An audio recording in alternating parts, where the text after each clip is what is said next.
Yeah. Igreja da Matriz, Igreja da Matriz. Quando eu aqui cheguei, cumpri minha obrigação. Primeiro salvei a santa, pra depois os meus irmãos. É verdade, meu colega, tua palavra valeu. Duas pedras deu na outra, teu coração deu no meu. Lá vem a lua saindo, por detrás da bananeira. Não é lua, não é nada. Colega velho, bandeira brasileira. Camaradinho, quem vai fazer? Que vai fazer, camarada? Olha lá com capoeira. Com capoeira, camarada. Olha lá, menino é bom. Olha lá, sabe jogar. Sabe jogar, camarada. Ei, joga-te pra ali. Ei, joga-te pra lá. E sai, sai, Catarina, saia de uma venha beidalina. E Catarina, mulher velha. E fecha a porta e dorme cedo. E mas eu que sou filho dela. E de nada não tenho medo. E saí a boca da noite. E chegava de manhã cedo. E menino, quem foi seu mestre? E quem lhe ensinou a jogar? Ai, mas seu mestre foi besouro. E discípulo de Mangangá. Eu aprendi com seu pastinha. E quero contigo jogar. E saia de uma venha beidalina. E saia de uma venha beidalina. E aí, cara, o Macaô, com essa história de ser um cara ligado também com os movimentos de cultura, esses movimentos contra a cultura, o Macaô começou a dar aula no CUE, que era o Centro dos Estudantes de Arquitetura, se eu não me engano, em Porto Alegre, no diretório acadêmico desse... É um prédio antigo, cara, perto de onde tem aquele teatro lá da reitoria, aquela área ali histórica ali em Porto Alegre. O Macaô arrumou um espaço lá em cima, junto com os estudantes, e cara, toda sexta-feira tinha uma roda lá. E o interessante daquela roda, que o Macaô botou, que ia todos os capoeiristas iam de Porto Alegre, mas os mestres, que na realidade naquela época não tinha mestres, não tinha grandes mestres lá. Vou dizer para vocês quem é que eu me lembro que foram os primeiros caras que eu vi chamar de mestre lá. Era um negão Roberto, que dava aula na Budokan, e o Souza, ele dava aula de karatê, ele não dava aula de capoeira lá na Budokan, ele dava aula de karatê. Esse Roberto é que dava aula. Eu lembro que ele tinha um pé desse tamanho, puta do negão grandão. Ele ficou pouco tempo, mas ele foi o primeiro cara que eu vi dar aula lá. E o Cerqueira, que eu acho que o Cerqueira era contramestre, não era mestre ainda, o Cerqueira dava aula na Kidokan. E lá na Kidokan tinha o Jacozinho, tinha aquele Odon, acho que aquele cara do bigode, o Renatinho, era tudo de lá, o Renatinho Barbicha, eles eram lá do Cerqueira que eu me lembro. E aí na Budokan, que fica perto do Mercado Público de Porto Alegre, na Siqueira Campos, também não me lembro muito dos nomes do lugar, mas a foto aí vocês vão ver, essa minha foto aí de moleque preto e branco aí, é quando eu tô, tá ali atrás, o Messi virou Monsueto, né, para nós ele era o Souza, ele tá no canto ali. Por quê? Porque como a gente não tinha mestre, a gente teve a necessidade de ter alguém que graduasse a gente, porque a gente ficou jogando capoeira um tempo, sem ter graduação, sem ter nada, e aí naquela época a gente dava maior importância para esse negócio de graduação, né, tinha toda uma ideia militar em cima da capoeira, no sul. A galera chegava no sul, tinha bandeira, todo mundo juntava, calcanhar, mão no peito. Saudação à bandeira, yeah, salve! Saudação ao mestre, yeah, salve! Nós fazíamos isso. Né? Tinha uma coisa, uma militarização em cima da capoeira, que veio da onde isso? Quando a capoeira começa a querer ter espaço dentro das academias para sobreviver, a capoeira começa a ter que fazer o quê? Ter uniforme, começa a ter que ter graduação, e começa a ter que ter uma estrutura que nem a estrutura do judô e do karatê, que tem aquela coisa, né? Que a capoeira nunca tinha. Depois eu fui ver que a capoeira não tinha isso, mas quando a gente aprendeu capoeira no Sul, era assim. A gente olhava o mestre na rua, tinha que dar salve pro mestre. Se não desse, pô, salve, mestre. Se não desse, era falta de educação. Né? E a gente tinha essa parada dentro da capoeira de Canoas e de Porto Alegre. A capoeira do Rio Grande do Sul tinha essa parada aí. Né? Então, o que acontece? Em 80, depois dessas rodas que os mestres não iam, na roda do seu os mestres não iam, né? Vou voltar a falar da roda do seu Lá na roda do seu os mestres não iam. O pau pegava, galera. O pau pegava. Eu me lembro que eu era molequinho, metido. O Nino, se o Nino estiver me ouvindo, ele vai lembrar disso. O Nino sempre foi grandão, eu era molequinho. Aí fui jogar com o Nino, era metido, né, cara? O Nino, pô, me deu um pontapé, bum, deu uma queda no Nino. O Nino era o tamanho do mundo, né, cara, pra mim naquela época. Pô, o Nino levantou, olha que moleque abusado, cara, e veio e me deu mais um martelo e eu dei outra queda nele. Ah, daí o pau pegou, daí o cachorrão foi se meter, tomou um soco na cara e pá, e bum. Mas, principalmente desse garoto que eu conheci em nível de 10 anos de idade, já era um garoto de esportes radicais. Muito valente, muito bravo. Eu tinha lá já meus 20 anos e a gente brincando aí falou que eu dava uns cascudos nele. E o alemão era pequeno, aí não demorou muitos anos, a gente foi numa formatura, o alemão deu couro no cara e disse, pô, eu era pequeno, esse cara aí me dava cascudo, quando eu chego aqui é tudo no mole. As rodas de capoeira, cara, quando nós ia visitar as academias, o pau pegava, não tinha essa de... Não era lá, vamos visitar a academia do fulano, era para ir trocar pau, cara. Era para ir lá e ver quem é que dava mais porrada e tomava mais porrada. Isso foi a capoeira que eu aprendi lá na década de 70 no Rio Grande do Sul. Entendeu? Vai ter gente que vai falar diferente, mas isso foi a minha, como eu falei no início, essa é a minha concepção, foi a maneira que eu entendi capoeira, foi a maneira que eu vi capoeira. A maneira que eu vi capoeira era isso. Entendeu? Depois a gente fez amizade, hoje, pô, graças a Deus a gente... Faz muitos anos que eu não vejo esses caras todos da capoeira lá no início, mas tenho a maior certeza que quando a gente se vê, a gente vai ser amigo, vai dar risada. O alemão sempre vai ser, sempre vai ser um grande guerreiro na arte da capoeira, um grande pesquisador, um grande lutador, né? Dedicou vidas em Salvador precisando do seu mestre, que é uma referência em nível mundial. A todos os meus parabéns, honrado irmão alemão, te mandando meu abraço. Porque foi um período que a gente vivenciou de capoeira. Capoeira era um ambiente de valentão, essa que é a realidade. Não existia jiu-jitsu, muay thai, essas coisas não tinha lá na época. Foi chegar depois, entendeu? Foi chegar depois nas academias. Era karatê, o que tinha era karatê, kung fu, judô, que era famoso, né? E a capoeira chegou no meio com essa galera que veio vindo do Rio, de Salvador, de São Paulo, de Curitiba. E aí esses caras trouxeram a capoeira, uma capoeira já mais malandra, uma coisa mais malandra, e um ambiente de porradaria. Esse foi o ambiente que eu cresci como moleque na capoeira na década de 70, no Rio Grande do Sul. E como um capoeirista de Canoas.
Por que eu lembro que foi 80? Eu tive meningite no final do ano.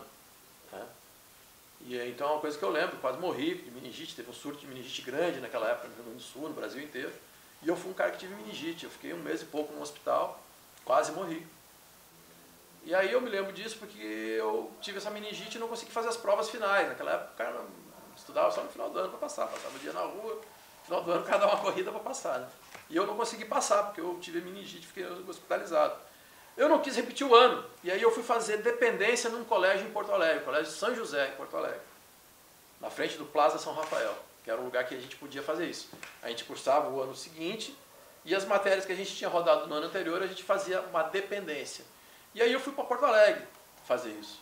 Então por isso que eu lembro, e essa data eu lembro, porque que foi o ano que eu fui para Porto Alegre e o Macaô não estava mais em Canoas, o Macaô tinha ido embora.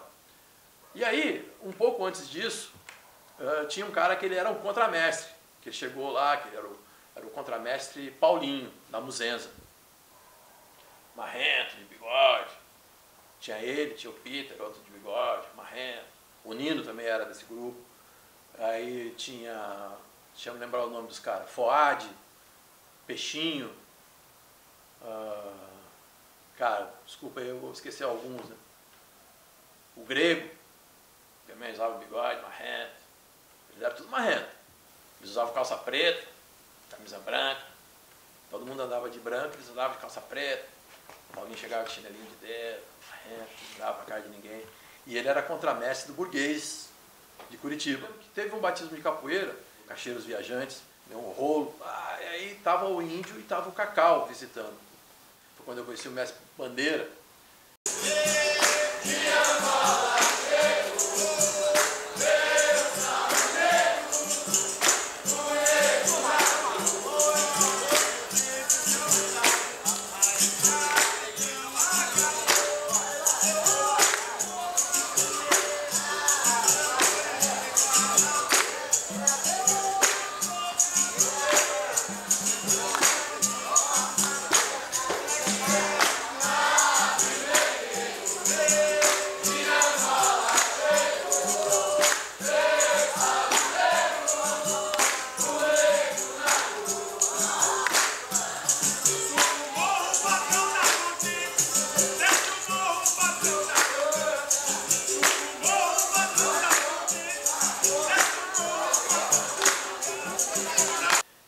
Dava aula num lugar chamado Rui Barbosa, que era uma academia de boxe.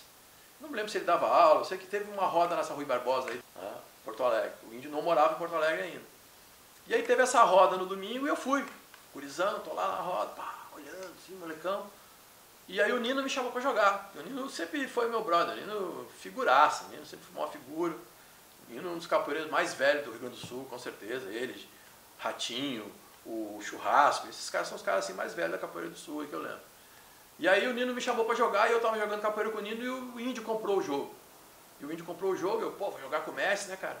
Eu dei uma meia-lua e o Índio me deu uma meia-lua por dentro, cara. Pegou na minha boca assim, ó, e quebrou os dois dentes da frente, me deslocou o maxilar, ficou com a boca caidinha. Eu só lembro de tomar a porrada, que senti aquele gosto de pedra dentro da boca. E, cara, ele tá no banheiro e o meu irmão, o cachorrão, cara, e aí, meu? Eu olhar pra ele assim, caraca, o que eu tô fazendo aqui? E não consegui falar, porque a minha boca tava caída assim, ó. Eu tive que botar o maxilar no lugar de volta. Esses dois dentes aqui eu quebrei, molecão. Cheguei em casa com os dentes quebrados, meu pai queria me matar. Né? Foi assim que eu conheci o mestre Índio.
Nesse lugar que eu estou falando para vocês, lá em São José.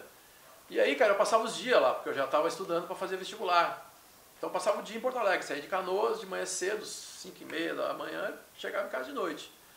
E aí, pô, não tinha mais onde treinar capoeira. Nesse meio tempo, o Índio começou a dar aula na galeria, se eu não me engano, Galeria Chaves. No centro ali, eu não me lembro o nome da galeria, cara. É uma galeria famosa, se eu não me engano é a Galeria Chaves. Vocês me desculpem se eu estiver errando o nome da galeria. Eu me lembro que a academia dele era em cima, assim. E aí eu sabia que o Índio estava dando aula ali e quase na frente, do outro lado, o Paulinho dava aula. Né? Então eram os Oxóssi e os Muzenza lá em Porto Alegre. Cara, eu queria jogar capoeira, o Macaô estava fora. Eu digo, cara, vou me matricular. Vou matricular com quem? Vou matricular com esse índio aí, que foi o cara que me quebrou meus dentes. Vou aprender o que ele sabe e um dia eu vou dar um bote nele. Olha a minha cabeça de moleque. Rapaz, quando eu cheguei para me matricular com ele, que eu olhei ele na minha frente, assim, a minha perna tremia de raiva, de ódio, de medo, uma mistura de sentimento, e eu fui lá e me matriculei na academia dele, cara. E aí ele tinha muito aluno. Foi uma época que a capoeira explodiu em Porto Alegre. Tinha muita gente treinando. E aí foi onde eu conheci Farol, encontrei com o Ratinho treinando no Índio, com o Comeini treinando no Índio, com o Torelli, que era outro cara que eu não falei antes, mas também já é capoeirista antiga, lutador, encrenca, treinando no Índio. Deixa eu ver quem mais. Com o Barbichinha, o Renatinho Barbicha estava treinando no Índio. E aí conheci o Carcará, não conhecia o Carcará, antes disso eu não conhecia o Carcará. Que eu já vi aí gente falando que o Carcará começou a dar aula ao mesmo tempo que o Macaô e Canoas. Isso é mentira. Quem fala isso não sabe o que está falando.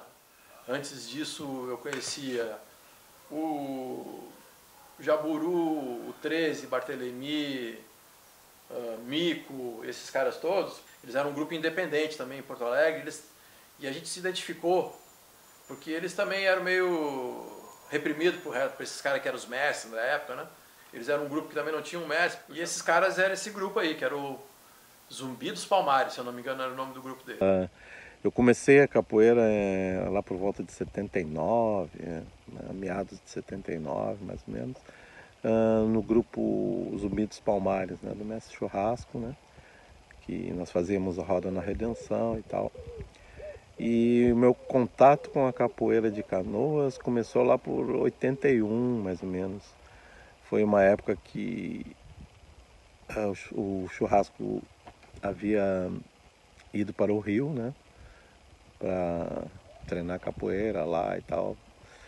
E a gente ficou, o grupo ficou meio órfão, assim, meio perdido, né? Éramos todos jovens, eu era um dos mais velhos, né? Eu, o Rogério e outros.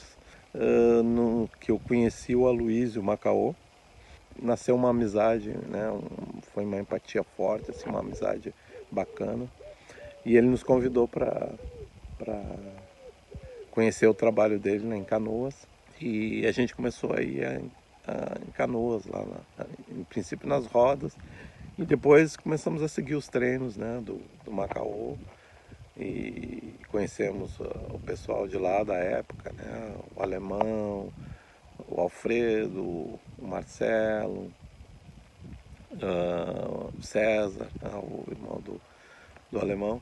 A gente tinha uma identidade com esse grupo desses caras.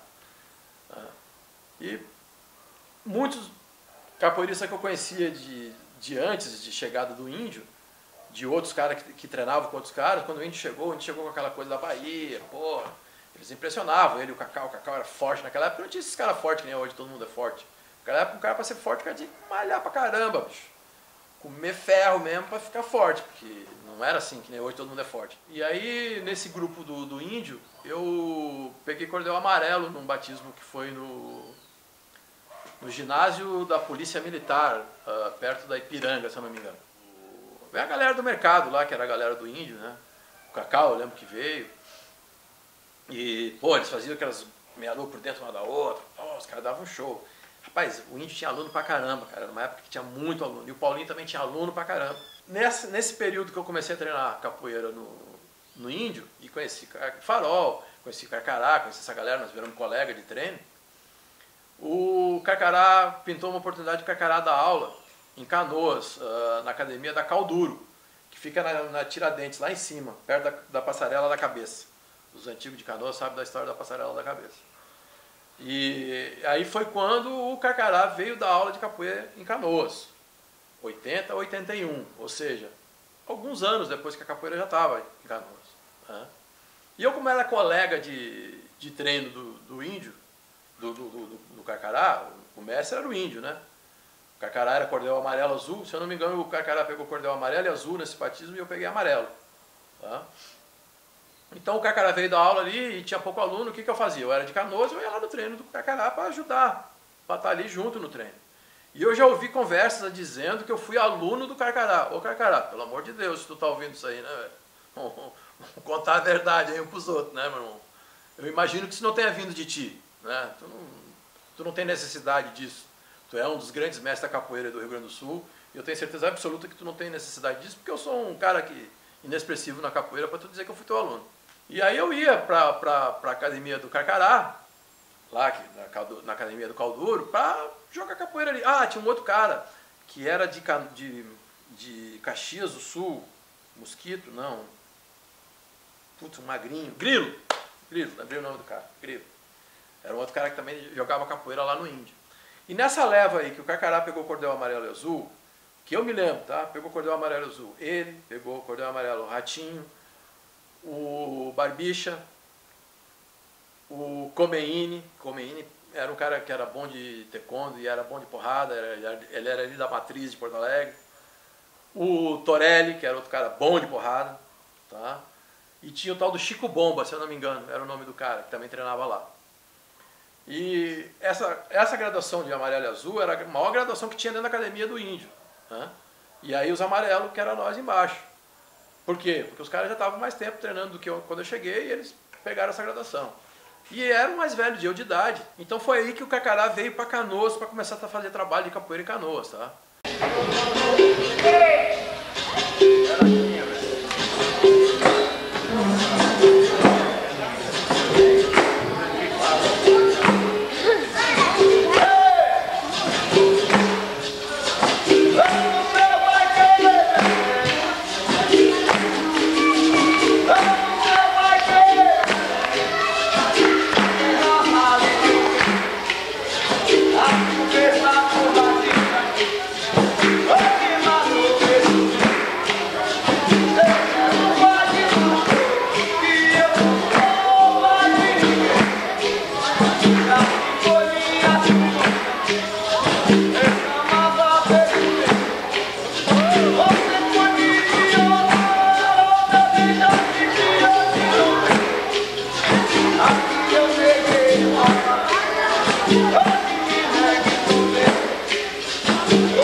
volta de Salvador um tempo depois, volta para Canoas e volta falando no tal do Mestre Nô, que eu conheci o Mestre Nô, que o Mestre Nô e o Mestre Nô.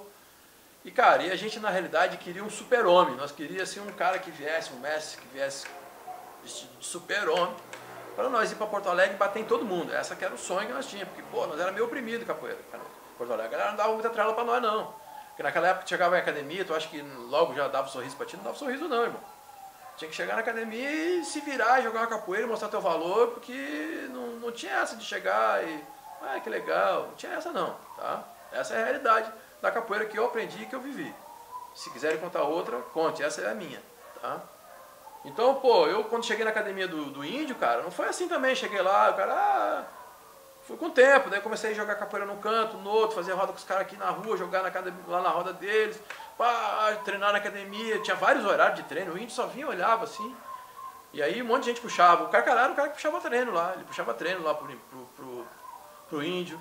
Eu lembro que o Torelli puxava treino, eu lembro que o Comeini puxava treino. E tinha muito aluno, cara. Foi uma época assim que teve muita gente jogando capoeira em Porto Alegre, muita gente. O índio vinha, olhava assim, tocava um berimbauzinho, era vários horários um atrás do outro, era meio sério o negócio. Eu lembro que esse exame de graduação que teve na academia do índio era uma galera, velho, uma galera. Tinha que fazer golpe, a gente ficava sentado olhando, tinha que dar os golpes, sequência. Cordel amarelo tinha essa sequência, amarelo azul tinha aquela. Uma estrutura bem marcial, como as outras lutas tinham. E coisa que o índio nunca teve isso no mercado. O mais interessante é isso. O índio era um capoeira do mercado, cara. Vivia a vida lá no mercado para ganhar grana. Quando chegou em Porto Alegre, ele viu essa estrutura, se adaptou a essa estrutura, montou essa estrutura para poder sobreviver. Hoje, naquela época, depois mais adiante, a gente ficou contra isso. Mas hoje eu entendo, cara. Era a maneira do índio sobreviver, pô. Entendeu? Chegou lá no sul, a maioria era branco dentro da academia, não tinha quase nenhum negro. O Carcará era um dos poucos negros que tinha dentro da academia. Ah, tinha o Biriba, e o irmão do Biriba, que eu não me lembro o nome, que era o negão grandão, o Cunta, acho que era o Cunta, negão grandão, assim. Depois eles foram para o interior do Rio Grande do Sul, acho que para Santa Cruz, para aqueles lugares lá. O Grilo, esse foi para Caxias. E isso é que eu me lembro dessa galera aí. O Macau volta e aí começa a ter uma crise, por quê? Porque o Carcará estava dando aula em Canoas e já tinha uma galera treinando com o Carcará tinha o movimento dele, pai, começou a ter uma crise ali de ciúme, saca? Isso é a realidade. Cara, e aí teve momentos engraçados e tristes, né? Começou a ter uma guerra, pô, os caras do Carcará, os caras nós, vamos lá quebrar tudo, eles vão vir aqui quebrar tudo, porque daí o índio vai vir, não sei o que, coisa, daí o Carcará por trás tinha toda a estrutura do índio, né, cara? Toda aquela galera do índio, nós não tinha. Né? A gente foi se juntando de novo, o grupo. Foi daí que o Macau começou a dar aula, primeiro no Centro Comercial Canoas e depois ele foi dar aula no Rondon. Ele primeiro começou no Centro Comercial Canoas. E a gente não tinha essa galera para se juntar, né? E aí daí a gente se aproximou ainda mais da rapaziada lá do Zumbi dos Palmares, lá, entendeu? Que também era que nem nós, a gente foi se aproximando para ter apoio, assim, né? Mas, cara, tinha momentos tensos, né? Eu me lembro que uma vez, pô, a gente estava num um festival de música no La Salle, e chegaram atrás de mim, alemão, vai dar guerra ali na 15. Daí depois disso, o Carcará foi dar aula na Peixinho, que era lá em cima da 15. Daí vivia se picando, o Macaô vivia com mais nós do Macaô, eu acho, né? Queria brigar com o Carcará todo pano, vai se pegar. Daí, cara, nós saímos todo mundo, né, pra ver a briga do Macaô e do Carcará. Aí a gurizada nos avisou, olha, o Patache tá com ele e a namorada encurralado em frente da maçom, em cima da calçada, e tem uma roda em volta dele, de uns 10 ou 15, querendo arrumar confusão com ele. Bom, aí no caminho, desde a caixa d'água até a frente da maçom, fomos arrecadando o nosso pessoal da capoeira, que nós tínhamos saído do Rondon de um treino. Né? Nós, tudo do time do Macaô e a galera do time do Carcará. Em plena 15 de janeiro. Acabou a 15 de janeiro, desde a Domingo Martins até a Fioravante Milanesa, interditada, e foi o carnaval de rua para festejar aquele campeonato. Parou a 15 de janeiro, lá em cima, perto das caixas d'água. E aí, cara, começou a tirar a camisa.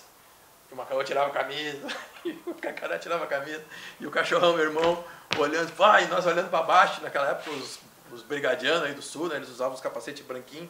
Nós começamos a olhar para baixo e começamos a ver aqueles capacetes branquinhos vindo. Bom, não precisa falar mais nada. Quando ele viu que nós estávamos ali presentes, começou a confusão.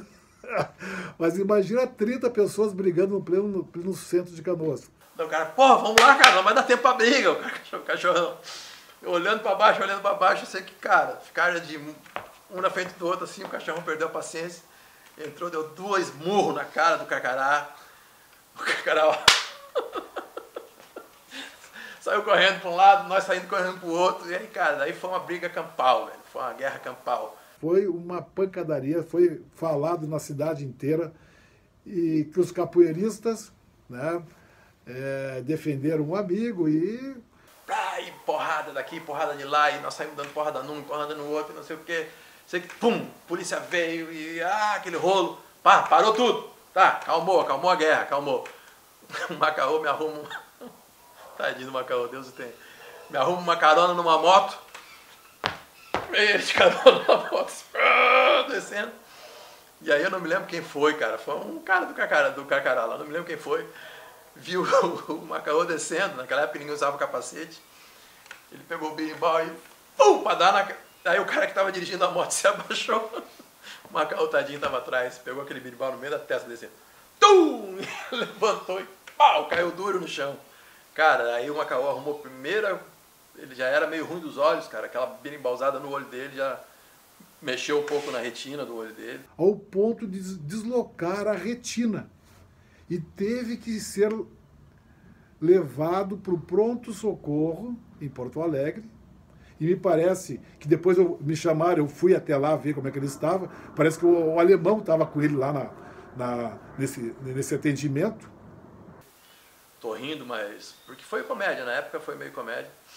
Mas ali ele começou a ter um problema mais sério. Ele já tinha um problema de visão, ele começou a ter um problema mais sério de visão. Com essa paulada do berimbau que pegou no olho dele. E teve esse tipo de coisa, cara, Canoas, sabe? Essa era a época da capoeira. Muitas brigas, muitas confusões. Essas guerras, essas coisas.